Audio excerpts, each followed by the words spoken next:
capítulo 2, verso 8. Libro de Apocalipsis, capítulo 2, versículo 8. Vamos a analizar en esta noche la cuadridimensión del sufrimiento. La cuadridimensión del sufrimiento. Las cuatro dimensiones por las cuales un hijo de Dios puede sufrir en esta vida. Mire, Apocalipsis capítulo 2, verso 8, dice la palabra del Señor: escribe al ángel de la iglesia que está en Esmirna.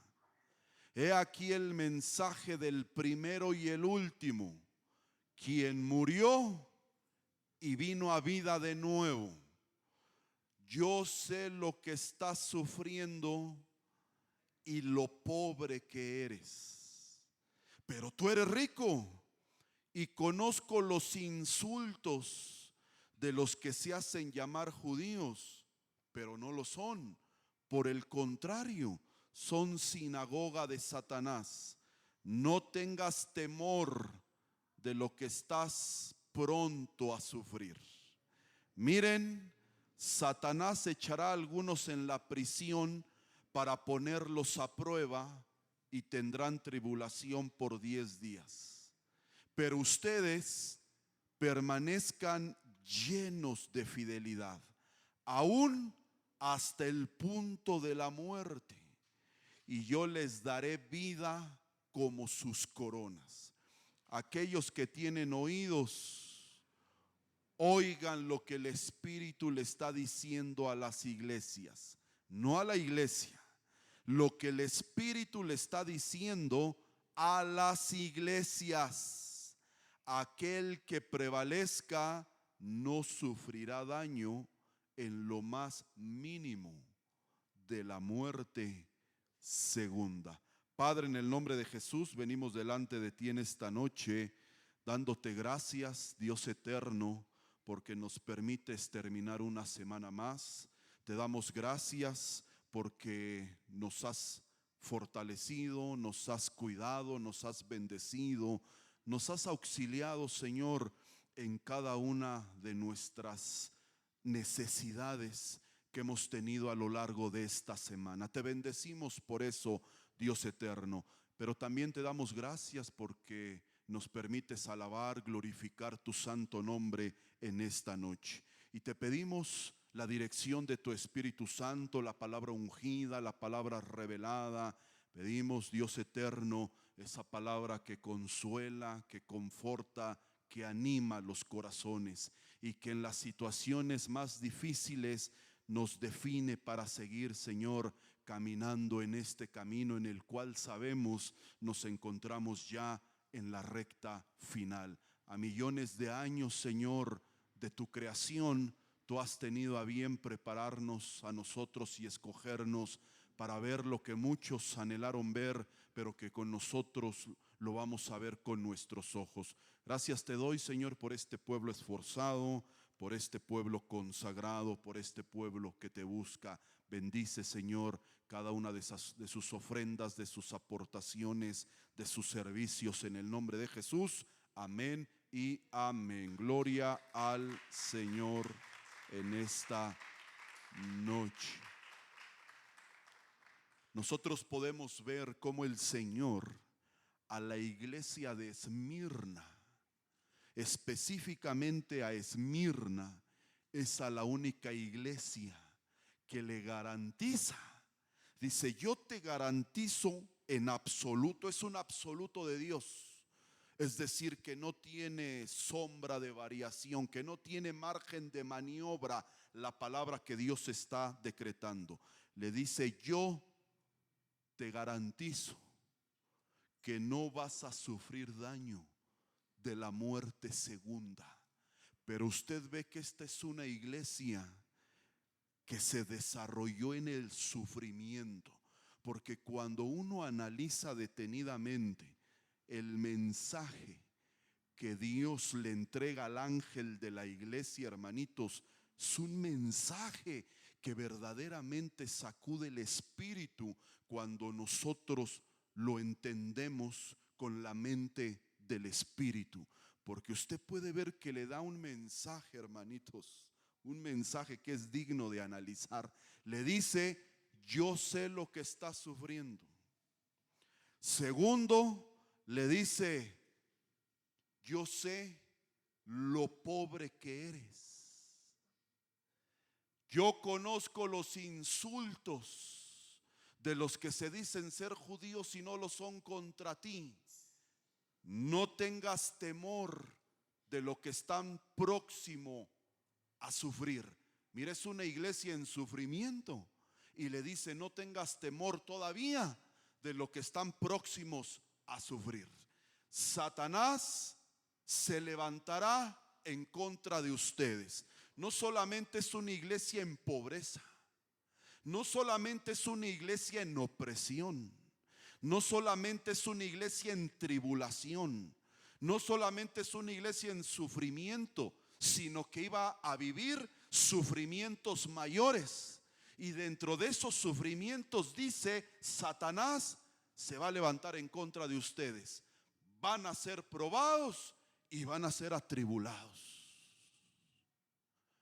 Y entonces nosotros encontramos, amados hermanos, en la iglesia de Esmirna, lo que el Señor, por medio de su palabra, está proyectando, que la iglesia del tiempo del fin necesariamente va a tener que atravesar para poder ser aprobados por Dios y que tengamos la garantía absoluta que no vamos a probar la muerte segunda. Pero me impresiona que el Señor le dice: mira, yo sé lo que está sufriendo. La garantía que usted tiene al estar en el camino del Señor, la garantía que usted tiene de haber sido bautizado, inconvertido y haber recibido al Señor como Rey en su corazón, es que Él está atento de nuestra vida, que Él sabe nuestros sufrimientos. Y mire lo que dice: yo sé lo pobre que eres. Y yo me pregunto, ¿cuántos de nosotros, cuando oramos al Señor, oramos dándole a entender que Él no sabe el nivel de pobreza o el nivel de necesidades que nosotros tenemos? Señor, tú sabes que tengo que cumplir con los gastos de cada mes. Señor, tú sabes que tengo que cumplir con mi renta. Señor, tú sabes que tengo que cumplir con mi gasto. Y el Señor dice: no te preocupes, yo sé tus necesidades, pero también sé lo pobre que eres. También sé que no te alcanza con lo que ganas para vivir. Pero impresionantemente le dice el Señor: pero tú no te preocupes, porque aunque piensas que eres pobre, realmente tú eres rico. Y yo le quiero hacer una pregunta en esta noche: ¿cómo se puede ser rico en la pobreza? ¿Cómo se puede ser rico siendo pobre, hermanos? Porque dice él: tú no tengas cuidado de las necesidades que tienes. Yo sé las necesidades económicas que tú tienes. Yo lo que quiero que entiendas en tu mente y en tu corazón, que tú eres rico. ¿Por qué? Porque usted ve que el rico económicamente lo único que tiene es dinero. Eso es lo único que tiene, lo que puede lograr en esta vida. Pero nosotros, hermanos, tenemos una riqueza que el mundo no tiene. ¿Cuál es esa riqueza? Porque mire, ellos solamente van a poder acumular lo que logren tener materialmente en esta vida y se acabó. Pero cuando nosotros venimos al mensaje del evangelio y entregamos nuestra vida al Señor y entregamos nuestra vida a Cristo y decidimos ser bautizados, decidimos hacer el acto de confesión de fe y nos damos o permitimos el trabajo del Espíritu Santo en nuestra vida para ser una nueva creación, para ser una nueva criatura en Dios, nos dan otra riqueza, o la verdadera riqueza, que es el Espíritu Santo dentro de nosotros.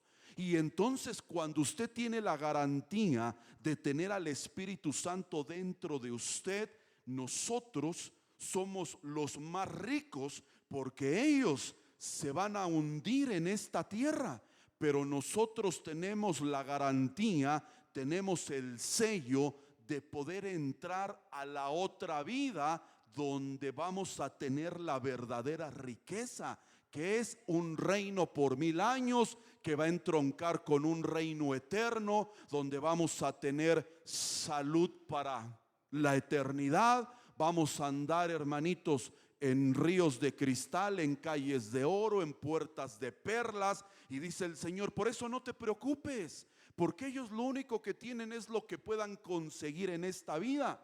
Pero tú que fuiste comprado por precio de sangre, tú que fuiste predestinado, tú eres más rico que ellos, porque ellos no van a heredar la riqueza que yo gané para ti, porque dice la palabra de Dios que en Él fuimos enriquecidos en todas las cosas. Y usted no hizo nada para ganar esa riqueza. Usted no hizo nada para sentarse a la diestra de Dios. Usted no hizo nada, hermanito, para que lo consideraran para la vida futura, para el reino eterno, para poder disfrutar todas aquellas cosas que dice la palabra de Dios, de las cuales es heredero nuestro Señor Jesucristo, y que todo lo que Él ganó, nosotros somos coherederos juntamente con Él. Por eso le dice, mira, yo conozco tu pobreza, pero tú no conoces que eres rico.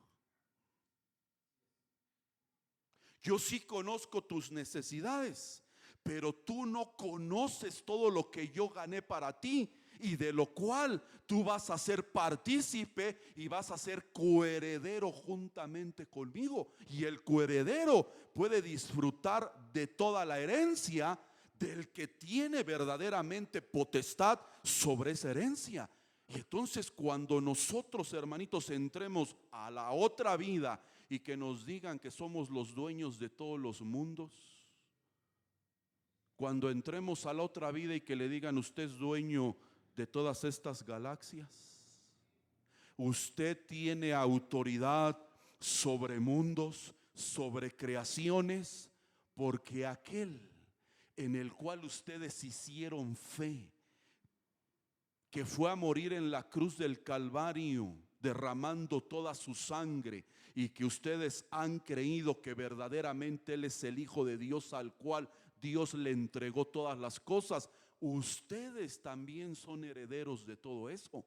Por eso dice aquí que nosotros debemos de tener entendimiento de que Dios sabe nuestras necesidades, pero que nosotros no conocemos nuestra riqueza, amados hermanos. Porque mire, dígame si no es riqueza.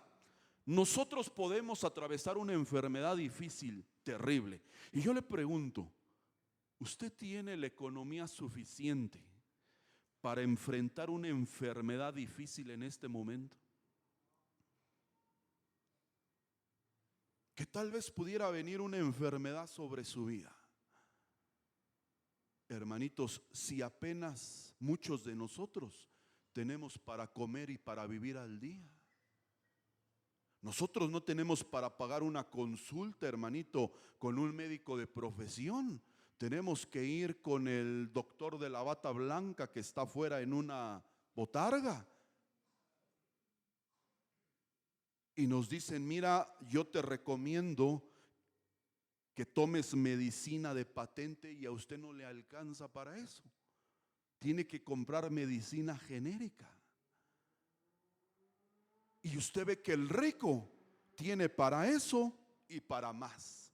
Tiene para atenderse en este país o en otro país. Tiene dinero o riqueza para estar con los médicos más excelentes o en los mejores hospitales, y aún así se mueren. Y dice, pero ustedes no han entendido que son ricos, porque yo a ustedes les he dado una fe en mi nombre. Les he dado fe en el nombre de Jesús, de tal manera que si su pobreza no alcanza para pagar la enfermedad, Yo ya pagué por su enfermedad en la cruz del Calvario, y por eso ustedes van a llegar a la iglesia, se van a acercar con los ancianos, van a orar por ustedes, los van a ungir, y una oración de fe va a sanar al enfermo sin pagar un solo peso. Dígame si no es rico. Y no tenemos, hermanito, más que participar de lo que, o tomar de lo que otro ya ganó por nosotros. Y vienen, dice, sufrimientos, se ve envuelto en problemas legales, tiene que estar en tribunales, van contra usted con los mejores abogados y usted no puede ni pagar un abogado de oficio. Bueno, no tiene ni para las copias que necesita el abogado de oficio para poder ayudarlo a usted. Pero el que es rico, dice la palabra de Dios, no temas, porque tú tienes al abogado por excelencia, que es nuestro Señor Jesucristo. Tenemos abogado delante de Dios y para con el Padre. Y yo le pregunto, ¿cuánto le costó eso? Y entonces, ¿por qué decimos que somos pobres? Porque usted ve que ante lo que hemos estado viviendo, gente con todos los recursos no atravesó esta pandemia. Y usted está aquí esta noche, amados hermanos, y presentó su necesidad delante del Señor, y el Señor le dice: no temas, en 3 días vas a estar bien. No temas, pronto vas a estar bien. Y ellos no tienen esa riqueza. Porque aquí hay gente que cuando estuvo atravesando el COVID, o que se volvió a reinfectar, o que tuvo por primera vez, tranquilos, no temas, vas a salir pronto de este asunto. Y salió pronto. Porque nosotros, hermanitos, no caminamos ni tenemos la mentalidad que tiene el mundo, de que pone su confianza, hermanito, en lo que tiene y en la medicina. Nosotros, hermanito, ponemos nuestra confianza en aquel que dijo que todas nuestras enfermedades ya fueron llevadas en la cruz del Calvario, y que solo es creerlo, tomar nuestra sanidad para seguir adelante en sus caminos. Por eso nos habla de una riqueza. Y luego mire, dice: yo conozco los insultos de los que se dicen ser algo que no son. Yo conozco todas las ofensas, las burlas que te hacen los que se dicen ser judíos pero que no son. ¿Quiénes son esos? De los que se dicen ser el pueblo escogido pero no es pueblo escogido. Es decir, yo conozco las ofensas de los que quieren enseñar la escritura pero no son convertidos. Yo conozco los insultos y las burlas de aquellos que creen que saben más de la escritura que tú, pero no la viven, no la ponen por obra. Yo conozco, dice, aquellos que tienen himnarios, que cantan himnos en hebreo, pero no hay expresiones de gratitud, ni de júbilo, ni de reconocimiento en ellos. Es un culto muerto. Porque a veces parece, hermanito, más fúnebre lo que estamos escuchando o declarando, que verdaderamente expresarle a Dios con nuestra vida, con nuestro corazón, con nuestra mente, con nuestro cuerpo, la gratitud de su salvación y de su escogimiento en nuestra vida. Aquí no venimos a danzar por carnales. Porque hay gente que dice: ay, es que estos danzan en la carne. Ay, es que estos danzan porque están locos. Es que estos danzan porque vienen a hacer ejercicio. Estos danzan porque no tienen entendimiento. A lo mejor no tenemos entendimiento, y a lo mejor lo único que entendemos nosotros, si usted gusta, y por lo cual danzamos y servimos al Señor y nos damos en júbilo y en alegría a Él, es porque antes, hermanito, nosotros éramos miseria humana, éramos lo peor, lo más vil, éramos lo menospreciado de la tierra, y Él con sus hermosas manos de ahí nos tomó y nos llevó a participar de su evangelio eterno. Nos predestinó, nos escogió, nos compró con su sangre, nos lavó, nos purificó, nos limpió, nos levantó y nos hizo de nosotros, dice, un reino de reyes y sacerdotes para Dios. ¿Cómo no le vamos a alabar? ¿Cómo no le vamos a dar gratitud? A lo mejor es lo único que entiendo, pero lo entiendo bien. Porque a veces queremos, hermanito, hasta tener una mentalidad religiosa hasta para alabar. Aquí se alaba por la gratitud de su salvación. Porque yo le pregunto, ¿quién sino Cristo dio su vida por usted? Porque cuando usted estaba hundido, dice, en sus delitos, en sus miserias, en sus pecados, ¿qué decía su familia? Ah, ya déjenlo por ahí. Ya un día nos van a dar la noticia que está muerto ya por allá. Ah, ya olvídense de él. En cualquier momento ese va a amanecer muerto en cualquier lado. Y eso es lo que decía él, o lo que decía la familia. Pero allá arriba dijo uno, pues ese que dan por muerto, yo lo voy a volver a la vida. Y no solo le voy a dar mi vida, la vida del Espíritu, sino que le voy a dar vida en abundancia, vida eterna y vida por toda la eternidad. Mire, ¿quién puede hacer eso? Sino solamente el Señor. Y dice, no tengas temor de lo que están próximos a sufrir otra clase de sufrimiento, porque ya venían de un sufrimiento. Pero les dice, no tengan temor de lo que están próximos a sufrir otra clase de sufrimiento que ahorita vamos a analizar. Y dice, Satanás se va a levantar contra ustedes. El diablo los va a meter a la cárcel. Aprendamos a leer. Ahí no dice sus acreedores los van a meter a la cárcel, o sí. Sus demandantes los van a meter a la cárcel. Los que se sienten defraudados por ti te van a meter a la cárcel. ¿Quién dice que los va a meter a la cárcel? El diablo, Satanás, que el Señor lo reprenda. Sabiendo que eres justo, te va a hacer sufrir en cárceles. Sabiendo que eres fiel, muchos van a tener que pisar la prisión en este tiempo final. Pero dígame, ¿quién quiere participar de eso? Y sabe que Dios lo va a permitir. ¿Por qué? Porque no hemos entendido que de entre todas las iglesias Dios tiene un remanente de mártires. Por eso cuando leímos esta carta claramente dice, este mensaje es para todas las iglesias, no para Esmirna. Porque va a haber gente, hermanitos, que Dios va a preparar en este tiempo final para ser mártires del evangelio. Para ser gente que va a ser fiel a Dios hasta la muerte. Que va a tener que poner su vida por el evangelio. Porque mire, nosotros hoy estamos muy cómodos predicando el evangelio en este tiempo. Pero váyase a predicar el evangelio a Oriente Medio y usted ya no tuviera la cabeza en su cuello. Nosotros aquí tenemos un evangelio muy cómodo, hermanitos. Aquí todavía no hay esa persecución que hay en otros lugares.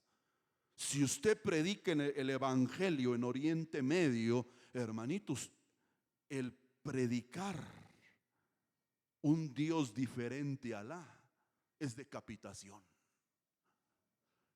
Y dice que en este tiempo final Dios va a tener sus mártires de entre las iglesias. Pastores que van a ser perseguidos por causa del evangelio. ¿Por qué Dios necesita mártires en las iglesias? Para que nosotros, hermanitos, tampoco nos acobardemos cuando veamos los peligros que la palabra de Dios enseña que la iglesia del fin va a estar viviendo. Y entonces nosotros vamos a traer a la memoria hombres de Dios que pusieron su vida por el evangelio, y vamos a tener fuerza, y vamos a tener valor, y vamos a cobrar ánimo, y vamos a recordar la fe de ellos, y vamos a decir, si hubo hombres no solamente en la palabra, sino en este tiempo que pusieron su vida por el evangelio, Señor, yo voy a poner mi vida también por causa de tu evangelio. Va a haber mártires. El problema es que la iglesia, hermanito, está entrando en una tibieza y está entrando en un enfriamiento y en una apostasía que a muchos nos van a tener que avivar a través del sufrimiento. Porque usted hoy con la mano en la cintura dice no voy a la iglesia y no viene. Usted se desanima tantito y ya no quiere congregarse. Se confunde tantito, lo envenenan, lo contaminan y dice, ay no, ya. Pero sabe, Dios tiene remanentes que son capaces no solo de poner su tiempo, su familia, su economía, sino hasta su propia vida por el evangelio. Yo le pregunto, ¿cuánta gente habrá aquí en medio de nosotros que pueda tener este nivel de fe, amados hermanos? No diga amén porque usted tiene un dolor y no viene. Le duele la cabeza, le duele el estómago, le duelen las piernas, motivo suficiente para llegar a la iglesia a la hora que usted quiere.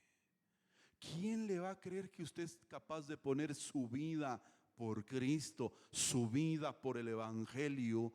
¿Quién le va a creer que es capaz usted de ser probado por Dios en el sufrimiento y que después de la prueba venga la garantía de Dios a decirnos, mira, hoy te certifico, te juro que no vas a probar la muerte segunda?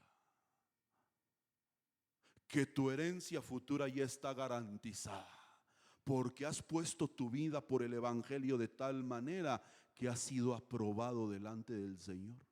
Usted ve a un Juan el Bautista que Dios lo preparó para ser decapitado. Usted puede ver a un Jeremías. ¿Alguien sabe cómo murió Jeremías? Apedreado por el pueblo.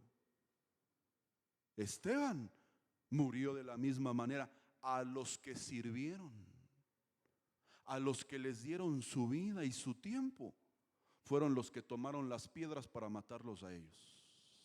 Dígame si eso no es ser un mártir. ¿Cómo murieron los apóstoles del Cordero? Aserrados, decapitados, apedreados, descuartizados, crucificados. ¿Usted cree que nosotros hemos llegado a ese nivel de fe? Pablo, el perito arquitecto de la iglesia, Dios le dijo, me agradas tanto que ya quiero que te presentes delante de mí, has terminado tu carrera y como corona de gloria a tu ministerio vas a ir a morir decapitado por causa del evangelio. Mire qué hermoso reconocimiento Dios le dio al apóstol Pablo. Pero mire, yo creo que si nosotros nos vemos en una situación donde esté de por medio la vida de nuestros hijos, quién sabe cuántos negaríamos la fe, amados hermanos.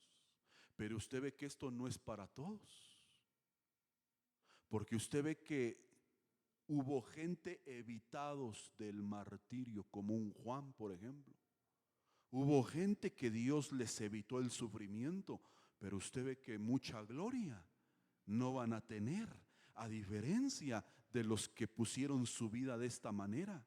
Y le dice, van a ser probados por Dios. Y si eso fuera poco, van a ser atribulados. Entonces yo le pregunto, si el Señor conoce todo esto, si el Señor conoce nuestra pobreza, si el Señor conoce nuestro sufrimiento, si el Señor sabe que estamos siendo perseguidos injustamente, ¿por qué no hace nada? ¿Por qué no interviene? ¿Por qué Dios permite tantas cosas? ¿Por qué Dios le permite sufrimientos al que es fiel? Y el infiel que no viene a la iglesia, usted ve que no le pasa nada. Usted entre más se consagra, entre más se entrega, peor le va. Pero usted ve que los que no vienen, los que están en doctrinas de error y de engaño, que no atienden al consejo de parte de Dios, que Dios les ha hablado una y otra vez de muchas maneras y siguen sin obedecer, usted ve que son los más prósperos. Y el más fiel, recibiendo insultos, recibiendo ofensas, recibiendo difamaciones, estando en pobreza por causa del evangelio. Y Dios le dice, no es todo lo que vas a sufrir. No es todo lo que vas a padecer. Porque en este tiempo final, de entre todas las iglesias, va a haber gente que yo voy a preparar en el sufrimiento para que cuando otros te vean a ti, puedan encontrar en tu vida un modelo de ánimo, de fortaleza y de esperanza de que Dios no los va a dejar solos. Porque usted no sabe cuánta gente, hermanito, o cuántas mujeres pierden el marido y sienten que se les derriba el mundo. Y cuando la vean a usted que teniendo marido, ese marido no quiere nada con Dios, no quiere nada con usted y no quiere ni apoyarla, y aún así usted permanece en el sufrimiento, usted no sabe y no ha entendido que el propósito de parte de Dios es que usted sea lámpara y sea antorcha para aquellas que vienen detrás de usted y que digan: si ella pudo y el Señor la sostuvo y el Señor la ayudó, aunque teniendo familia, aunque teniendo marido, siempre estaba sola y Dios nunca la dejó, entonces tampoco me va a dejar a mí. Porque le digo que va a haber un remanente en el martirio.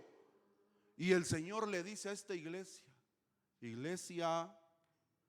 le dice: sé fiel hasta la muerte.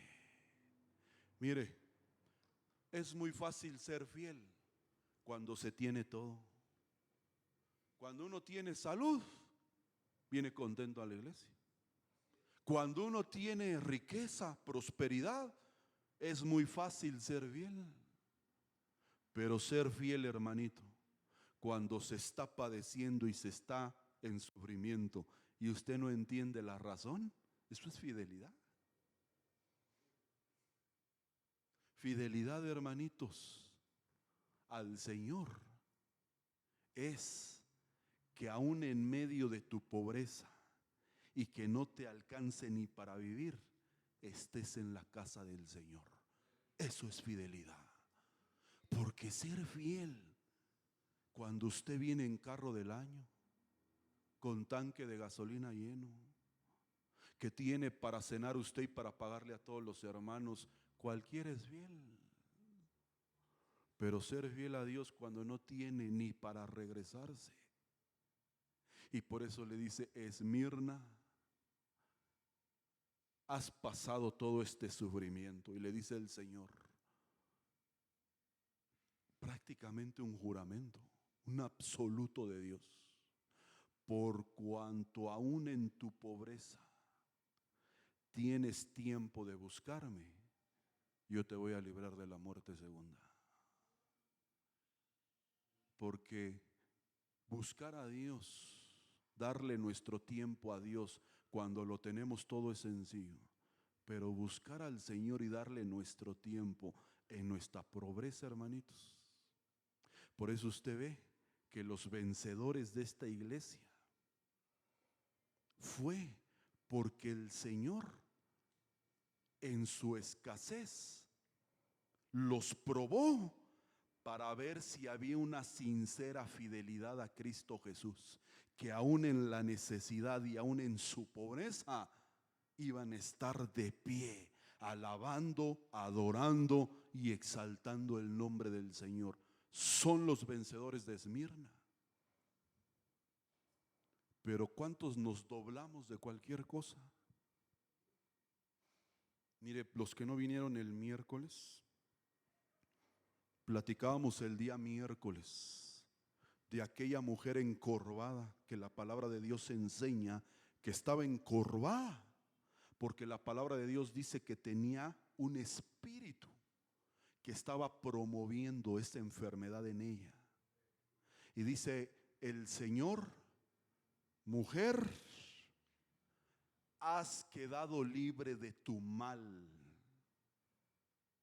Entonces se da cuenta cómo hay enfermedades que no son por virus, por bacterias, por degeneración del cuerpo, desgaste celular, sino que hay enfermedades que son promovidas por espíritus inmundos que envía otra persona. porque le dice: mujer, has quedado libre de tu mal. Y ahí la palabra griega que traduce mal dice maléfico.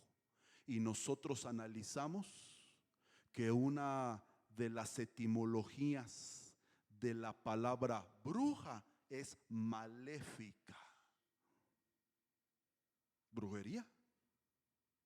Entonces usted puede ver que si nosotros somos gente, la figura es que si nosotros somos gente que nos doblamos de todo, que nos doblamos en el camino del evangelio, es que puede haber un trabajo de brujería generacional o de herencia ancestral sobre nuestra familia.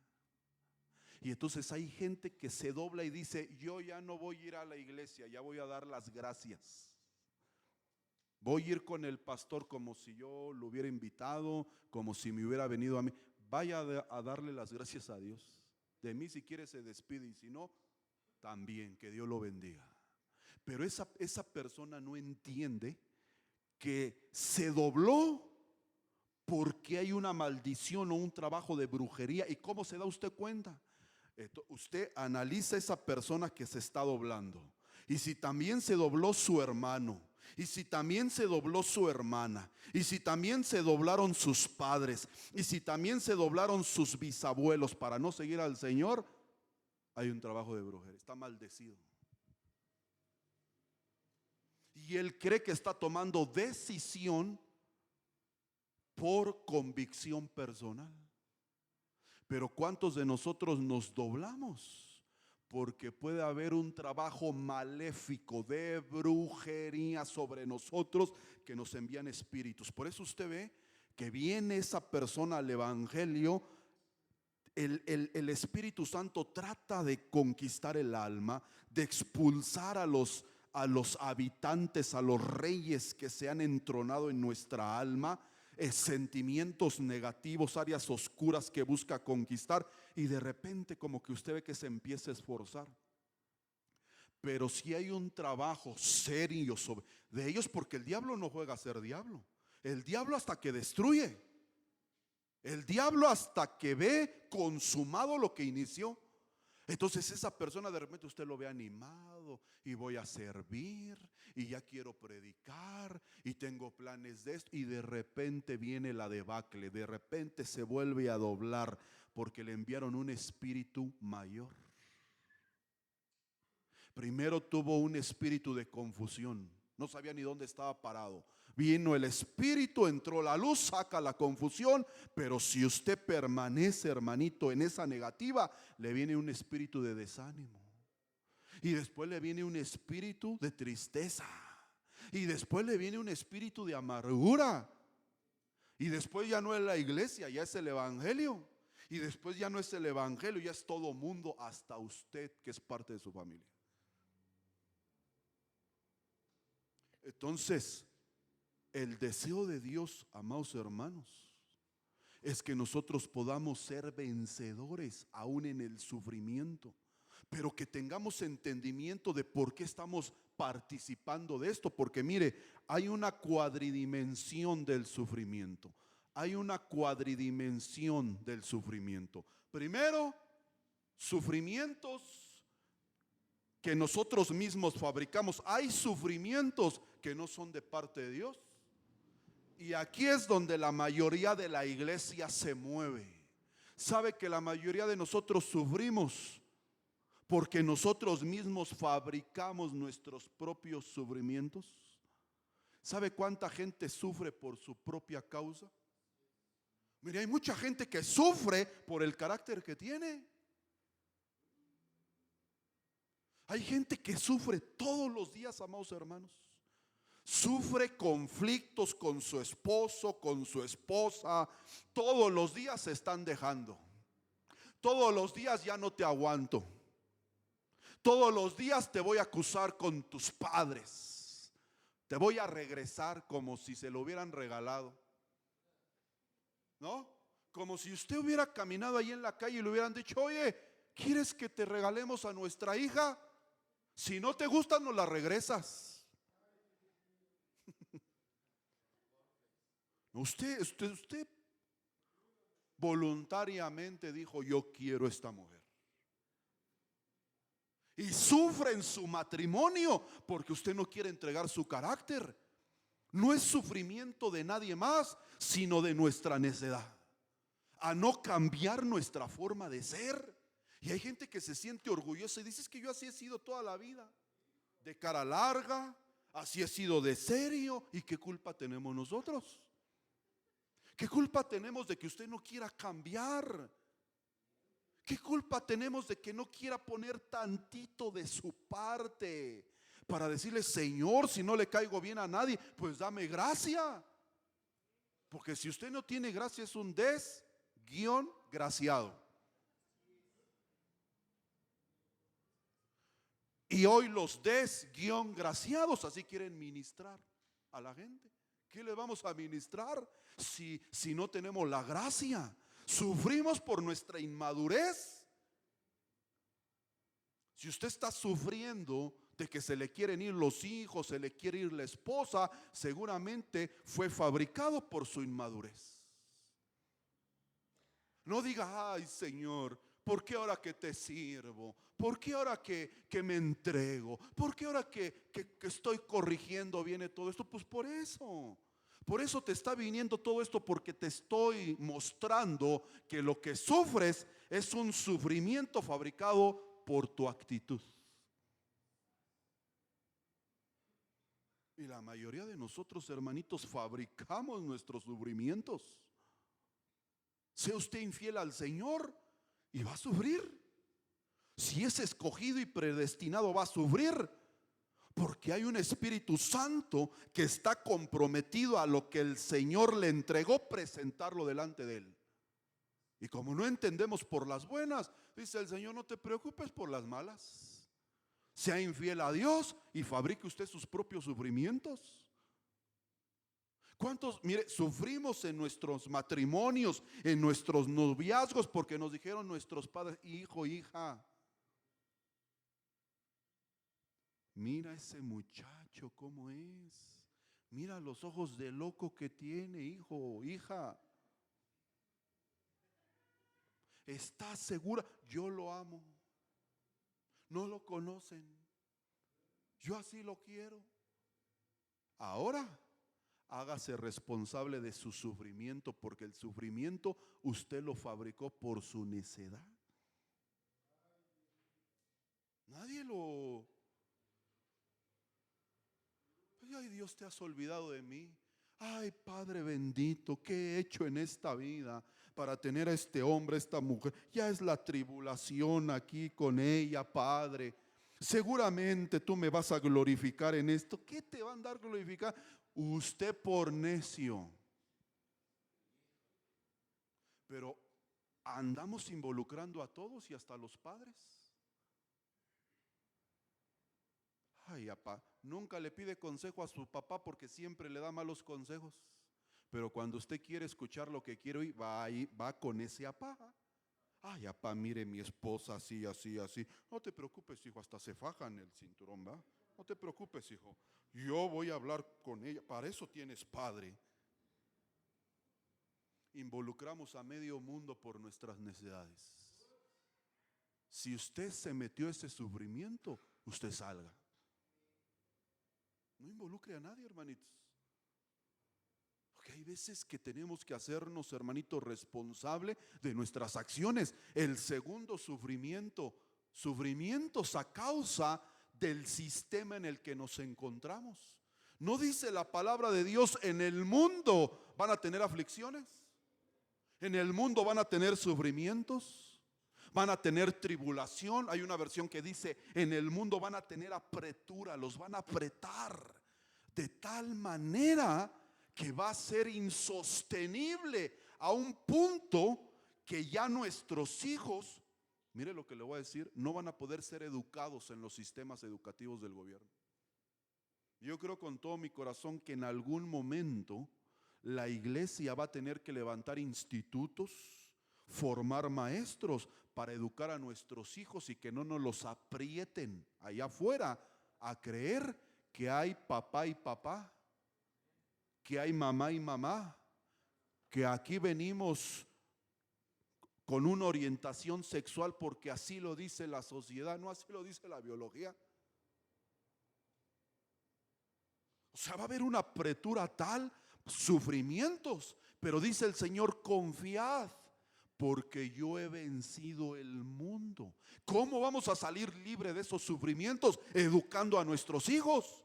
Pero si usted es un padre desobligado, flojo, hermanitos, para educar a sus hijos, para instruirlos, para disciplinarlos, las corrientes del mundo se los van a, mire, a ahogar. Ay, yo no entiendo por qué mi hija hace estas locuras. Ay, mi hija, ¿de dónde salió tan chiflada? Si ni su padre ni su madre eran así. Lo que usted no entiende, que usted creció viendo Mickey Mouse. Sus hijos crecen viendo series que promueven conductas de locos. Nosotros crecimos en otra época. Veíamos caricaturas sanas. Mire, yo todas las tardes lloraba con Remy. Yo no me perdía un capítulo de Remy, porque para mí ver yo decía, ay, yo quiero ser él. Pero ahora ellos crecieron creyendo que está bien la bisexualidad. Crecieron con series en los plataformas de contenido digital, donde ven a un hombre besarse con un hombre, donde los ven hacer locuras, donde los ven meterse droga, cocaína, donde los ven cortarse las venas y ya están bien. Y como usted no tiene en casa un padre que eduque, un padre responsable, un padre serio de los tiempos, ay, déjala vos, ay, no seas tan duro, ya vas a empezar otra vez. Cuando estén en la tumba no les esté llorando. No esté, ay, Dios mío, ¿por qué tuvo que? ¿Cómo que por qué? Hay sufrimientos que estamos viviendo, apreturas que si no educamos a nuestros hijos nos los van a ahogar. Y mire, dice el Señor, confiad.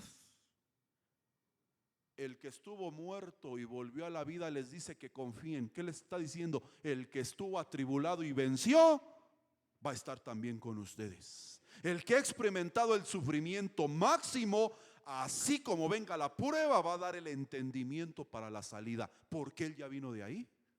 Pero ¿cómo va a encontrar usted la salida a esos sufrimientos si lo primero que hace es quejarse contra Dios y decir, ya no voy a llevar a mis hijas a la iglesia? Ay, hija, ¿te llamaron la atención los maestros del instituto de tu clase? Ay, te trataron de corregir. Ay, qué exagerados. Nunca va a encontrar la salida a su prueba. Jamás. Porque nosotros vemos la molestia de los padres cuando uno trata de educar con la palabra a sus hijos. Por entonces no se enoje, que sean aislados, que se marginen ellos solos. Porque cuando uno verdaderamente reconoce la condición de uno y de sus hijos, yo necesito, Señor, la salida, el entendimiento. Y dice que vamos a tener sufrimientos por Cristo, por causa del Evangelio, la tercera dimensión. Pero quiero entrar a la última. Dice la palabra de Dios que va a haber sufrimientos con un propósito. Dios va a permitir sufrimientos en sus hijos para enderezarlos, para corregirlos, para disciplinarlos y para enseñanza. Sí va a haber sufrimientos que vienen de parte de Dios, que nos van a hacer abrir nuestra mente y nuestros ojos, de que si no viene ese sufrimiento, no corregimos. Si no viene ese sufrimiento, no nos disciplinamos. Si no viene ese sufrimiento, hermanitos, no entendemos la enseñanza. Pero ¿sabe cuál es el problema? Que la mayoría de la gente no comprende por qué está sufriendo. Y cuando hay una persona, hermanito, que no comprende la causa de su sufrimiento y de su pobreza, ¿sabe qué es lo que hace? Lo primero que hace es darse a lo malo. Ay, estoy desanimado del evangelio, yo estoy desilusionado, deudas, problemas, pobreza, problemas en mi matrimonio. Para celebrar, me voy a ir a poner una. Para celebrar, me voy a poner una cruz invertida aquí en el hombro, que ya no quiero nada con el evangelio. Esa es una persona que estuvo imitando lo que un hijo de Dios hace, pero que nunca comprendió qué es ser un hijo de Dios. Y que cualquier situación es buena para darse a su maldad. Porque usted ve que el que es justo, el justo, justifica a Dios en todo lo que le pasa, aunque no lo entienda. Un justo de Dios, mire hermanito, un justo de Dios le roban el carro. Señor, seguramente me vas a dar uno mejor. Padre, seguramente tú me libraste de algo, Señor. Seguramente los triglicéridos que traigo has de querer que camine, Señor. Y justifica a Dios en todo. Pero el que es injusto, hermanito, condena a Dios en todo lo que le pasa. Es una persona que culpa a Dios de su ruina. Pero el justo, aún en las situaciones más difíciles, justifica a Dios en todo. Pero usted ve hombres que no comprendieron a Dios ni el propósito de su sufrimiento o de la exigencia. Usted puede ver en Mateo 25, 24, se recuerda esta parábola, la parábola de los talentos. A uno le dieron 10, a otro 5 y a otro 1, según su capacidad. ¿Qué quiere decir? Que Dios ya sabe el nivel de compromiso que cada uno de sus hijos va a mostrar. Mi hijo yo sé que va a ser comprometido, fiel, ejemplo ahí en la tierra. 10 talentos. Por eso usted ve gente que profetiza, que enseña, que libera, que intercede, que sirve, que barre, que todo. Porque Dios sabía su capacidad. Hay unos que 5 y hay otros que 1. Y ese 1 le dice: ay, Señor, qué difícil es llevar un solo talento en tu obra. Porque sirve uno y lo critican a uno. Quiere uno servir en tal área y que no hace uno bien las cosas. Quiere servir uno en otra área y se levantan enemigos. Quiere servir uno en un área diferente y son más compromisos. Señor, tu obra es muy sufrida. Yo por eso tenía un talento. Y como sé que tú eres un Dios insensible, que tú eres un Dios malo, porque no le dice ahí eso. Mire lo que le dice a Dios. Creyéndolo conoceré. Señor, yo sé que eres un hombre duro. Yo sé que eres malo. Señor, yo sé que ciegas donde no sembraste y recoges donde no esparciste. ¿Qué le está diciendo a Dios? Señor, yo sé que tú le quitas a uno hasta lo que no tiene. ¿Y sabe cuánta gente camina así, con esa mentalidad? Ay, Señor, aquí en tu iglesia piden lo que uno ni siquiera tiene. Quieren un compromiso que ellos saben que no puedo llevar. ¿Qué le están diciendo a Dios? Tú eres un Dios duro, eres un Dios insensible, eres un Dios injusto, eres un Dios que siembra temor y no confianza. Porque no le dijo, tuve temor y mejor escondí el talento. ¿Y sabe cuánta gente, hermanitos, tiene un concepto de Dios de esa manera? Porque no comprende que el deseo de Dios al darte un talento, al darte un compromiso, es para que tú como persona puedas participar de la herencia que Dios le va a dar a sus siervos, y que no llamó a todos a servirle, ¿eh? No dice la parábola de aquellos obreros, los obreros de la 11ª hora.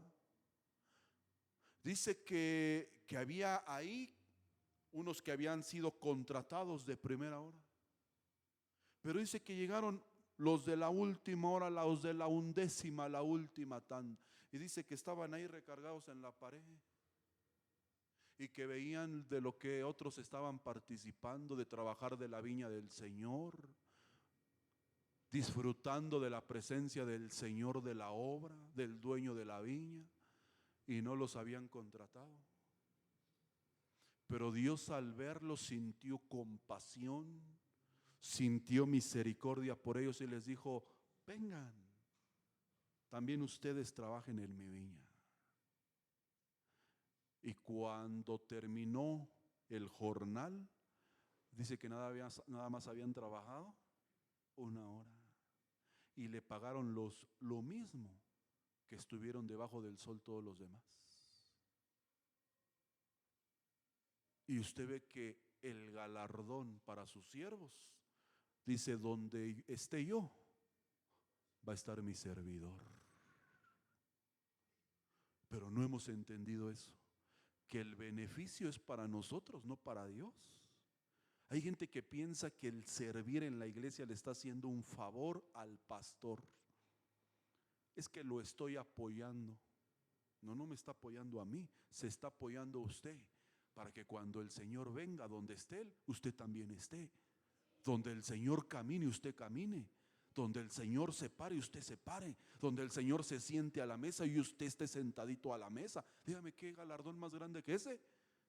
Poder estar donde Él esté. Pero usted ve que fue lo mismo que le pasó al hermano del pródigo. Lo mismo, hermanitos. No comprendía quién era el Señor. No le dijo: ¿es un padre injusto con tus hijos? Mire, llamarle al padre injusto. Le estoy hablando de un hijo de Dios genuino que estaba ya en la casa de Dios, participando de la herencia. Señor, mira, tú eres un padre, pero eres un padre injusto con tus hijos. ¿Por qué? Porque yo me mantengo en obediencia y nunca me has dado nada. Si nunca le dio nada, no dice la palabra de Dios. Lucas 15, parábola del hijo pródigo, no dice que a los dos le dio su herencia. Aquí viene lo bonito, mire. Por eso me gusta a mí tanto estoy pensando en escribir un libro de Lucas 15. Todo lo que el Señor me ha regalado de esa parábola tan maravillosa. Y esta luz, mire, preciosa que Dios me regaló. A los dos les dio herencia. ¿Por qué se quejó el de la casa que no le había dado nada? Porque ese de la casa somos nosotros. Y ahorita usted se va a dar cuenta por qué. Porque el pródigo pidió la herencia material. Pero el que estaba en la casa de la obediencia pidió la herencia espiritual.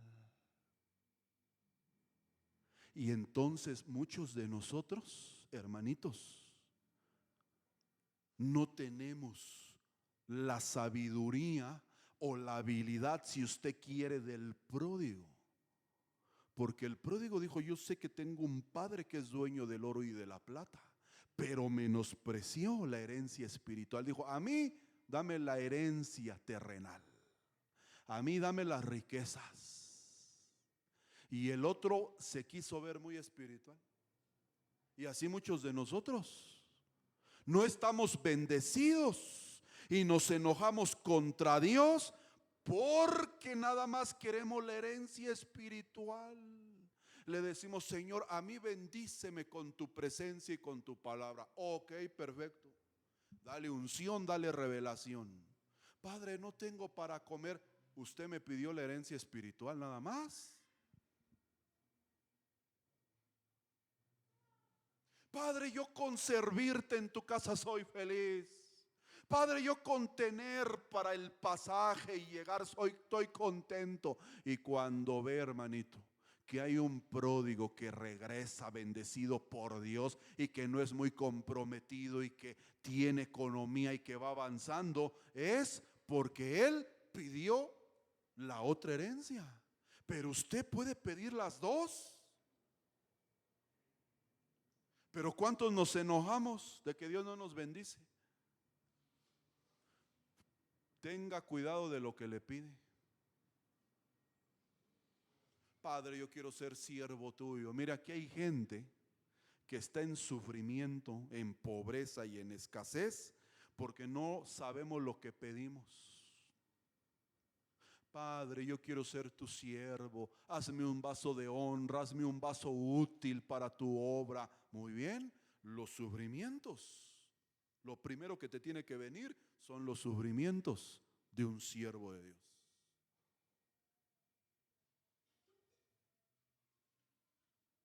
¿Usted lo pidió? Quiero servirte. Padre, considérame a mí. Quiero participar, Señor, de un ministerio. Quiero profetizar. ¿Está bueno? Los sufrimientos del profeta. Deshonra, humillaciones, desprecios, engaños, soledades, arroyos secos de Querit, enebros, cuevas, calabaceras. Padre, pero ¿por qué? Ahora que puse el deseo de... Hay que pasar por ese camino si quieres mostrar cómo se sale de ese camino. Y yo le pregunto, ¿cuánto estamos como el hermano del pródigo, enojados? Padre, yo que te sirvo. Padre, yo que estoy todos los cultos. Mira la escasez, mira el desierto, mira la enfermedad, mira los problemas. Hijo, es que tú solo me has pedido la herencia espiritual. Pídeme la material y yo te la voy a dar. Pero el problema es, hermanitos, que no sabemos pedir. Y pedimos lo espiritual y después nos quejamos. Que por qué nos va como nos va. Y entonces usted ve que el hermano del pródigo le dice, tú eres un Dios que le hace fiesta al que te falla. Y al que te es fiel lo abandonas. Ay, es que yo veo el pastor con qué amor recibe a los que ni fieles son en esta casa. Ay, es que yo veo con qué amor el pastor trata a otros y yo, que estoy aquí fiel, que le echo la mano, que le obedezco en todo lo que me dice, siento que me hace a un lado. Es que uno cree que tú ya tienes riqueza espiritual que otros no tienen. Es que tú al demostrar eso demuestras que ya hay riqueza en ti, sabiduría, entendimiento, que ya no necesitas el trabajo que otros sí necesitan. Pero usted ve que no hemos entendido que hay una bendición en la obediencia. Porque usted ve que al que anda en obediencia, dice la palabra de Dios que hay premio. Hay premio en la obediencia. Pero ¿por qué el hermano del pródigo menospreció obedecer al Señor? Porque ahí le dijo, de nada sirve obedecerte si le va mejor al que no te obedece. ¿Sabe por qué? Porque el que anda en obediencia no ve con los ojos naturales todo lo que Dios hace por él, amados hermanos. Por eso dice la palabra de Dios que ahora vemos como en un espejo, que no vemos con claridad. Pero va a llegar el momento que vamos a ver claramente todo lo que Dios hizo por nosotros. Todo lo que Dios intervino, amados hermanos, porque el que anda en obediencia, usted no sabe cuántas veces el cielo intervino por medio de sus ángeles para que usted no estuviera muerto. Usted no sabe cuántas veces el cielo en el hijo obediente guardó su vida. Usted no sabe cuántas veces ha estado en situaciones de peligro de las cuales Dios los ha librado. Cuántas veces usted por impulso que usted no sabe, en lugar de tomar la ruta que siempre toma, dice, me voy por acá, y se da la pérdida de su vida. Señor, pero yo para cruzar esta avenida necesariamente tuve que cruzar por abajo, por arriba, y no crucé, y ya estoy del otro lado. Son las intervenciones de Dios que los necios no entienden, que los que no comprenden su sufrimiento, y mire, ¿sabe qué es lo peor de todo? Que dice que ni lo van a entender, porque solo lo van a entender el remanente que verdaderamente pertenece a la iglesia Esmirna, la iglesia vencedora y galardonada, siendo librada de la muerte segunda. Pero cuántas veces Dios nos ha guardado, hermanitos, del error, del engaño, del fraude, de la miseria, de la muerte, que vale la pena obedecer. Por eso vamos a llegar un día delante de Dios y va a llegar enojado.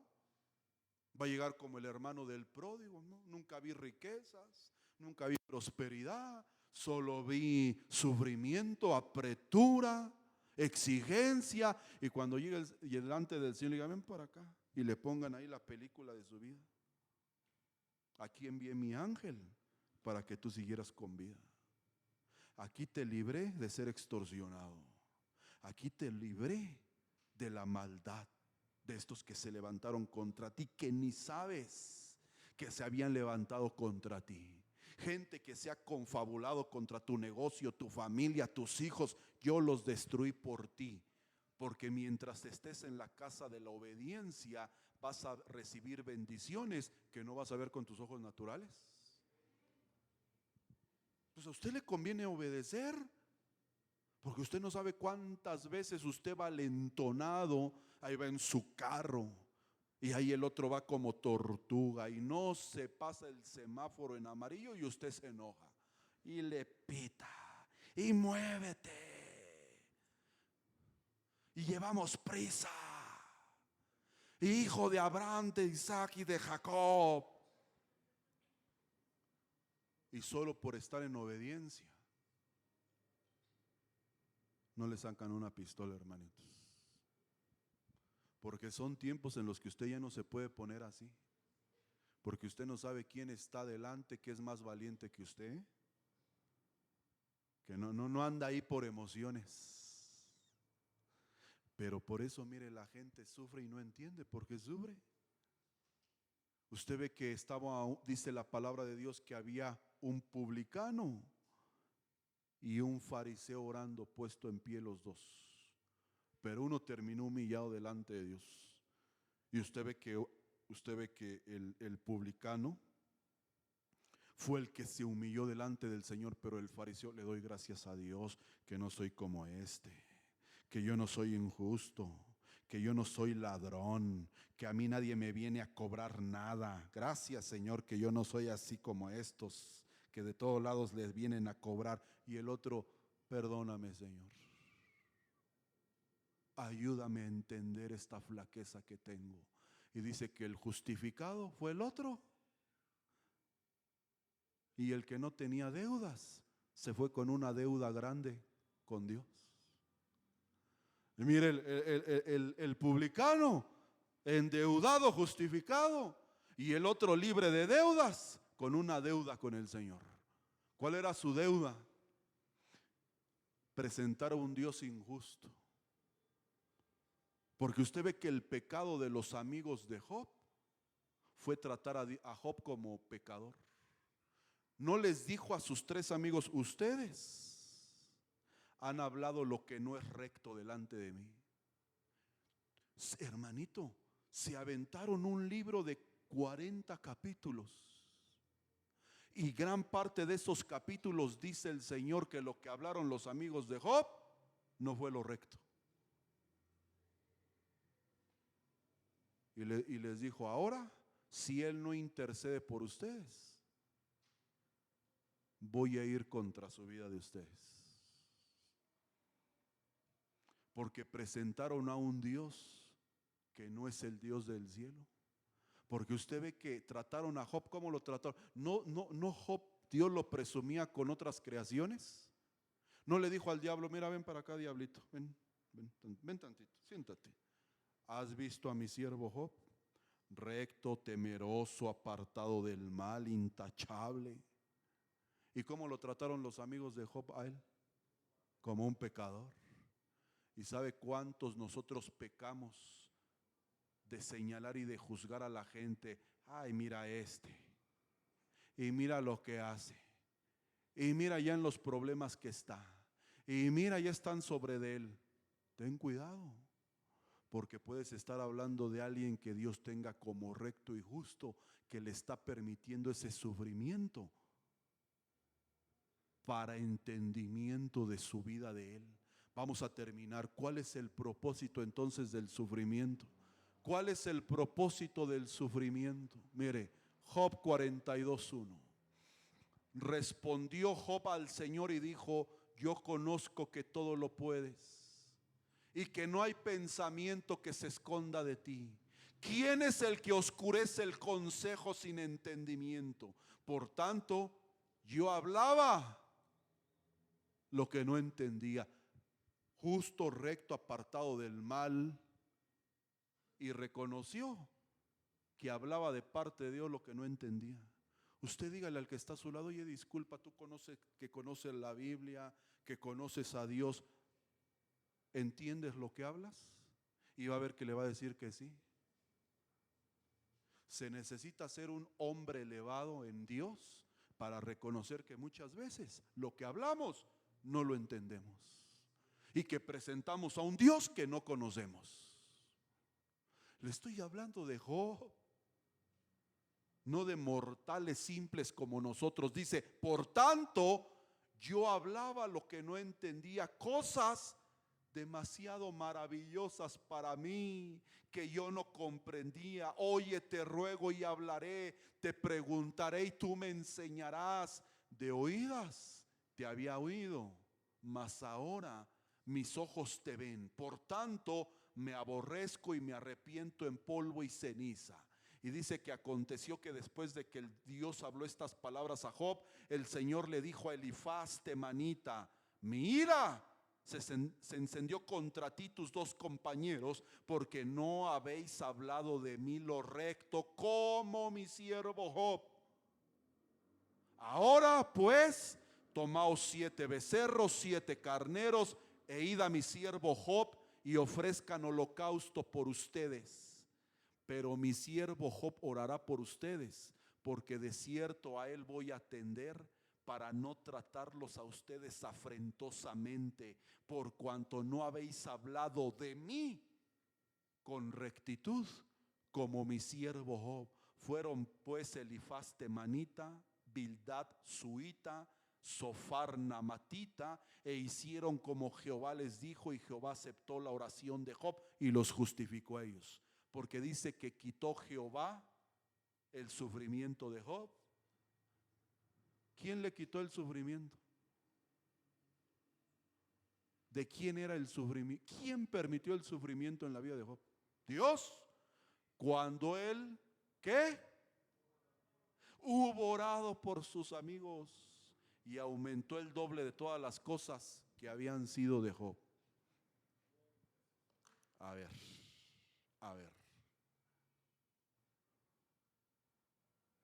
¿Cuál es el propósito del sufrimiento para aquel que es hijo de Dios? ¿Con qué propósito Dios permitió el sufrimiento en la vida de Job? Porque Job no entendía el propósito del sufrimiento, como muchos de nosotros no entendemos y seguimos sin entender. ¿Y sabe por qué uno se da cuenta que no entiende el propósito de su sufrimiento? Porque están aquí en el culto y están ahí abatidos, afligidos, desconsolados, sin fuerzas, ministrando al Señor la palabra, queriendo abrir el entendimiento, tocando la mente, y uno en sus enebros,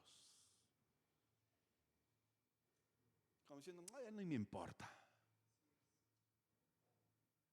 Tenga cuidado, no vaya a ser usted de otra naturaleza.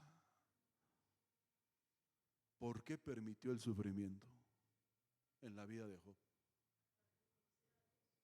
Él mismo dijo ahí: Señor, antes lo único que ponía yo en el culto eran mis oídos para oír tu palabra.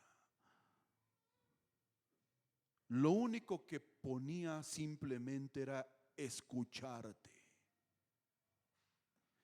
Pero ahora en el sufrimiento, tú me has hecho abrir los ojos. ¿Qué es lo que le está diciendo Dios ahí a Job del propósito de su sufrimiento? Job, mira, cuando tú solamente pones los oídos en el culto, a ti no te va a importar otra cosa que nada más lo que escuchas y lo que ves, pero lo que ves en los demás. Porque hay gente que venimos a la iglesia, ponemos tiempo y oído y dicen, ay, siervo, es que mire, nosotros somos comprometidos, aquí estamos todos los cultos, ponemos oído, pero nada más. ¿Y por qué a otros se les da oportunidad de esto y del otro? Es decir, tienen oídos para escuchar nada más lo que conviene y ojos para ver lo que otros hacen. Pero cuando se le abrieron los ojos a Job, ¿qué fue lo primero que vio? Sus errores. Le dijo: Señor, lo primero que reconozco, Señor, lo primero que reconozco es que yo hablo lo que no entiendo. Lo primero que reconozco es que tú haces cosas maravillosas que yo no comprendo. Y lo primero que reconozco es que me aborrezco y me arrepiento de cómo he sido. Yo le pregunto, ¿la palabra ya abrió sus ojos para verse usted o nada más se la pasa viendo a los demás? Porque hay quienes, le digo, ponen los oídos y quieren que galardonemos que ponen los oídos, pero no ponen los ojos para verse ellos. Pastor, mire el liderazgo. Pastor, mire tal hermano. Pastor, mire cómo son con mis hijos. Pastor, mire cómo me tratan. Y mire, me hacen el feo. Y me hacen a un lado. Sí, está bueno. Ya sé que tienes ojos y oídos para ver lo que otros tienen. Ya tus ojos se abrieron para verte lo que tú tienes. Entonces Dios nos tiene que meter en sufrimiento para ver nuestras flaquezas, para ver nuestras debilidades, para ver nuestros errores y no nada más los de los demás. Y cuando se le abrieron los ojos a Job, dejó de ser egoísta. Porque dice que Dios terminó con su sufrimiento cuando se puso a ver no los errores de otros, las necesidades de otros. Que yo le pregunto, ¿a cuántos se les ha abierto los ojos para ver las necesidades de los demás y decir: Señor, voy a presentar un sacrificio, voy a presentar una ofrenda, Señor, voy a interceder y voy a ayunar 2, 3 días por mi hermano que yo lo he visto que se ha apartado de ti, que está confundido, que está desanimado? A esa gente, hermanitos, Dios ya no tiene por qué meterla en sufrimiento para que abra sus ojos por las necesidades de los demás. Pero ¿sabe cómo nos hizo abrir los ojos a las necesidades de otros? Que el sufrimiento le vino a su hijo, a su hija. Le vino el sufrimiento y abre los ojos para ver la necesidad de uno de los suyos. Pero ¿por qué suyo? Y Dios dice: mira, todo ese sufrimiento que está pasando tu hijo, tu hija, se va a acabar cuando abras tus ojos a que otros también tienen necesidades. No eres tú el único que sufre en la iglesia.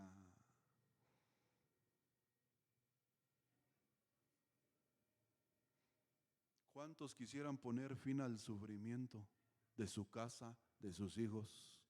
El sufrimiento se acaba cuando se abren los ojos para ver nuestros errores, nuestras flaquezas y no las de los demás. Porque mire, usted se enoja, le confía a una persona algo. Ay, fíjate que me siento así por este hermano, esta hermana, y a lo mejor esa hermana va con el pastor, va con la pastora. Fíjese que una hermana me hizo un comentario así, así, así, no estoy de acuerdo porque está en un error. Cuando uno no quiere ver hacia adentro de uno, se enoja con esa persona y cambia su corazón porque ya no le hablan. ¿Y por qué no le hablan? Por orgullosos. Oh, si antes me hablaba bien la hermana. Sí, pero ahí andas comentando lo que no tienes que andar comentando. Es para tu bien. Pero cuando uno ve hacia adentro y dice, no, la verdad, se me tiene que quitar lo conflictivo y lo conflictiva. Se me tiene que quitar lo orgulloso, lo orgullosa. Se me tiene que quitar lo mentiroso, lo mentirosa. Porque cuando uno los confronta, le dice, ¿usted dijo esto, hermana, hermano? No, pastor, lo malentendieron. Entonces, ¿por qué va a reclamar? Si se malinterpretó, entonces ¿por qué va a reclamar y a decir, me andas quemando, brother? Entonces, ¿para qué va y reclama si es un malentendido? Lo que pasa es que van a seguir los sufrimientos mientras usted no quiera abrir los ojos. ¿Y qué perdió Job? ¿Qué ha perdido usted por no abrir los ojos? Hay gente que ya perdió carro, ya perdió la salud, ya perdió la casa, ya perdió padre, ya perdió madre. ¿Qué más quiere seguir perdiendo? Ya perdió todo, matrimonio, pero no abre los ojos. ¿Por qué? Porque el que no abre los ojos y no comprende el sufrimiento, ya vimos, le echa la culpa a Dios y a los demás. Pero cuando uno abre los ojos, hermanitos, a su realidad y a ver las necesidades de los demás, entonces Dios dice, pasaste la prueba del sufrimiento. Y ya no tengas temor de nada, le dice a Esmirna. No temas a la muerte física, porque de esa yo te voy a escapar. Y además te voy a librar de la muerte segunda. ¿Por qué? Porque aquí está el vencedor de la muerte, el que te habla. Es el que te dice que ya no tengas temor. Y lo último que va a hacer Dios es quitarnos el aguijón de la muerte. El miedo a morirnos. ¿Cuántos todavía tienen miedo a morirse? Pero el que ya le quitaron el aguijón de la muerte es el que con sus ojos ya vio la herencia futura. Que el que con sus ojos ya entendió que el Dios que lo metió en sufrimiento es porque le quiere evitar el sufrimiento máximo que puede tener un hombre en esta vida. El olvido de Dios eterno. Eso es la muerte segunda. Que usted haya caminado en esta vida sin un propósito y sin la memoria de un Dios. Pero mire, qué bonito sería. Mire, yo a veces digo, Señor, tanta palabra, tanta riqueza que tú das. Porque yo soy el primero que es bendecido con lo que el Señor me regala. Y cuando yo veo esas profundidades, hermano, porque usted lo recibe sencillo, pero acuérdese que Jesús así era, sencillo para enseñar verdades profundas. Así Dios ha sido con nosotros, con esta iglesia. Y que hoy Dios te dice, hoy se acaba tu sufrimiento, pero reconoce tu orgullo, reconoce tu carácter, reconoce tu altivez, reconoce que tienes problemas, diferencias con hermanos. Reconoce esto y que usted permanezca. ¿Qué quiere decir? ¿Qué le está diciendo usted a Dios? Estoy a gusto sufriendo, estoy a gusto en pobreza. Entonces después no estés como el hermano del pródigo quejándote y llorando en la mesa que ya estás harto, harta de este desierto. Porque ¿cuántos están comiendo? ¿Y ahora de qué llora? Estoy harto de que no alcance para el gas. Harta de que no alcance para el gasto. Harta de esta miseria. Claro, porque no te han abierto los ojos. Porque ves todo lo que le hacen a tu familia, todo lo que hacen a ti, pero tú no ves lo que tú haces. Y cuando veas lo que tú haces y reconozcas, se acaba el sufrimiento y viene la bendición. Por eso hoy proféticamente le declaro, proféticamente establezco esto, que el que hoy quiera ver y reconocer quién es delante del Señor y que reconozca sus sufrimientos fabricados, los sufrimientos que ha tenido en el mundo por no tomar parte como la autoridad que es en su casa cabeza. Si usted reconoce hoy eso, se acaba el sufrimiento en el nombre de Jesús. Se acaba la pobreza, se acaba la miseria. ¿Y qué hizo Dios con Job? Le dio 7 veces más. Si usted un día tuvo mucho, le puede dar Dios 7 veces más de lo que ha tenido, pero no nos los va a dar si usted no reconoce con sus ojos hoy quién es usted delante de Dios y que ha enseñado un Dios que usted no ha conocido. Porque tenemos un Dios de maravillas que se deleita en perdonar a los pródigos, que se deleita en justificar a los que le han fallado. Todo el que quiera hoy poner fin al sufrimiento y que diga: Señor, yo de oídas te oía, pero hoy sí me has hecho ver. Póngase de pie. Póngase de pie y vamos a orar. No vamos a ver la condición de nadie más, sino la nuestra.